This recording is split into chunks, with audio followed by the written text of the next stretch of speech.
Hello friends, welcome to my YouTube channel Healthy Fats and Paste. இன்னைக்கு நம்ம paneer tikka recipe எப்படி செய்யறதுன்னு பார்க்கலாம் வாங்க. அதுக்கு ஒரு பாத்திரத்துல 1.5 டீஸ்பூன் வந்து மிளகாய்த்தூள், 1/4 டீஸ்பூன் மிளகுத்தூள், 1 டீஸ்பூன் தனியாத்தூள், 1/4 டீஸ்பூன் ஜீரகத்தூள், 1 டீஸ்பூன் உப்பு, 1 டேபிள் ஸ்பூன் வந்து கார்ன்ஃப்ளவர் மிக்ஸ் பண்ணிட்டு அதோட கொஞ்சோண்டு இஞ்சி பூண்டு பேஸ்ட், லெமன் போட்டுட்டு நல்லா வந்து அந்த பேஸ்ட் வந்து மிக்ஸ் பண்ணிக்கோங்க.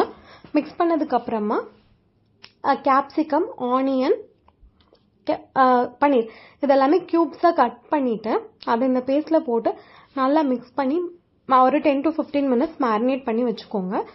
அதுக்கப்புறமா நான் வந்துட்டு பல்குத்துறை குச்சி இருக்கு இல்லையா, அதுதான் எடுத்துருக்கேன். நீங்கள் ஸ்கியூவர் ஸ்டிக்ஸ்ன்னு இருக்குது, அது கூட நீங்கள் வந்து யூஸ் பண்ணிக்கலாம். அந்த பல்குத்துறை குச்சை ஃபஸ்ட்டு வந்து வாஷ் பண்ணிவிட்டு ஃபஸ்ட்டு லேயர் வந்து கேப்சிகம், அதுக்கு மேலே அடுத்த லேயர் வந்துட்டு பன்னீர், அப்புறம் ஆனியன், கேப்சிகம் அந்த மாதிரி பிளேஸ் பண்ணிவிட்டு தனியாக எடுத்து வச்சுக்கிட்டேன். அதுக்கப்புறம் ஒரு பேன் சூட் பண்ணிவிட்டு அந்த பேன் சூடான உடனே நம்ம ஏற்கனவே மேரினேட் பண்ணி வச்சுருக்கேன் அந்த பன்னீர் பீசஸ் எல்லாமே இதில் ஆட் பண்ணிவிட்டு ஒரு 2 to 3 minutes அதை நல்லா குக் பண்ணி எடுத்திங்கன்னா இந்த பன்னீர் டிக்கா ரெசிபி வந்து ரெடி ஆகிட்டும். ஸோ இப்போ நீங்கள் டயட் ஃபாலோ பண்ணுறீங்க, வெயிட் லாஸ்க்கு ட்ரை பண்ணுறீங்க அப்படின்னா இது ரொம்ப ரொம்ப நல்ல ஹெல்த்தியான ரெசிபி.